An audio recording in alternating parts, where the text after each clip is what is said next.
Hi friends, ವೆಗ್ನಸ್ಡೇ ತುಂಬ ದಿನದಿಂದ ರೊಟ್ಟಿ ಮಿಷಿನ್ ಗಿರ್ಲತ್ತಿತ್ತು. ಅದಕ್ಕೆ ಪೈಂಟ್ ಹೊಡಿಯೋಣ ಅಂತ ತಂದಿಟ್ಕೊಂಡೆ, ಆಗಿರಲಿಲ್ಲ. ಫೈನಲಿ ಇವತ್ತಾಯಿತು. ಅದನ್ನೆಲ್ಲ ಮುಗಿಸಿ ಬರೋ ಅಷ್ಟೊತ್ತಿಗೆ ಅಡುಗೆ ಮಾಡಬೇಕಿತ್ತು.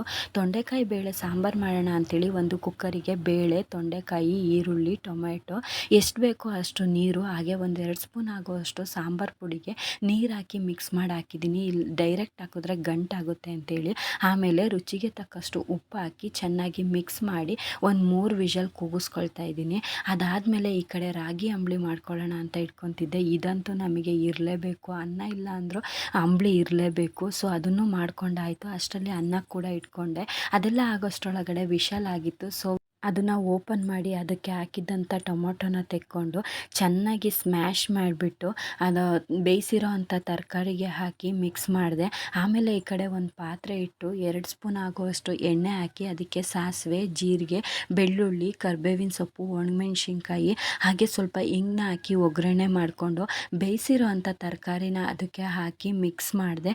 ಫೈನಲಿ ಇದಕ್ಕೆ ಸ್ವಲ್ಪ ಕೊತ್ತಂಬರಿ ಸೊಪ್ಪನ್ನ ಆ್ಯಡ್ ಮಾಡಿದ್ರೆ ಬಿಸಿ ಬಿಸಿ ತೊಂಡೆಕಾಯಿ ಸಾಂಬಾರು ರೆಡಿ ಆಯಿತು. ನನ್ನ ಮಗಳಿಗೂ ಊಟ ಹಾಕ್ಕೊಟ್ಟೆ, ಅವಳಿಗೆಲ್ಲ ಊಟ ಹಾಕ್ಕೊಟ್ಟು ನಾನು ಕೂಡ ಊಟ ಹಾಕ್ಕೊಂಡು ಊಟ ಮಾಡಿದೆ. ಸಾಂಬಾರಂತೂ ತುಂಬಾ ಟೇಸ್ಟಿಯಾಗಿತ್ತು. ನನಗಂತೂ ತುಂಬ ಇಷ್ಟ ಆಯಿತು. ಸೊ ಈ ವಿಡಿಯೋನ ಇಲ್ಲಿಗೆ ಎಂಡ್ ಮಾಡ್ತಾಯಿದ್ದೀನಿ. ಮತ್ತೆ ಸಿಗ್ತೀನಿ. ಬಾಯ್.